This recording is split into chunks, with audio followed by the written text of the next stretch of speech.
Hello from fabulous Las Vegas at Pebble and Windmill on Windmill Lane. And it's Tuesday, October 21st.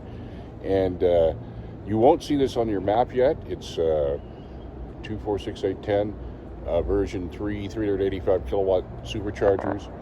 Here's your Tesla Energy crew and 2 trucks. But the gentleman hooking up over there says that I found this on the web.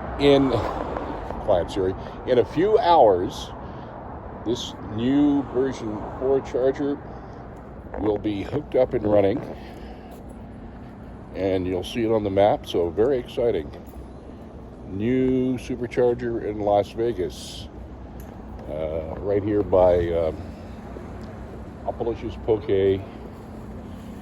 and a whole bunch of strip center stuff. Across from Vaughn's. It's across from a Vaughn's supermarket. And now you're about to know.